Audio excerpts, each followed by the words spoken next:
हतनूर धरणाच्या पाणलोट क्षेत्रात पाऊस झाल्याने धरणाचे 10 दरवाजे 1 मीटरने उघडण्यात आले आहे। यामुळे धरणातून 19,105 क्युसेक्स पाण्याचा विसर्ग होत आहे। यामुळे तापी नदीला पूर आला आहे। याच पार्श्वभूमीवर प्रशासनाने नदीकाठच्या गावांना सतर्कतेचा इशारा दिला आहे।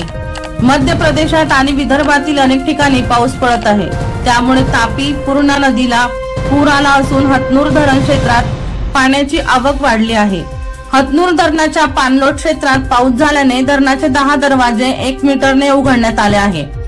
तापी नदीपात्रात 19,105 क्युसेक पाणी सोडण्यात आले आहेत।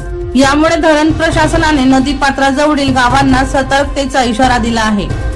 याचबरोबर जनावरांनाही पात्रात न सोडण्याचे, तरी नदीकाठच्या नागरिकांनी आवश्यक खबरदारी घ्यावी असे आवाहन कार्यकारी अभियंता जळगाव पाटबंधारे विभाग व जिल्हा प्रशासन जळगाव यांच्या वतीने करण्यात येत आहे। दीपक राठोड यांचा रिपोर्ट DR न्यूज जळगाव।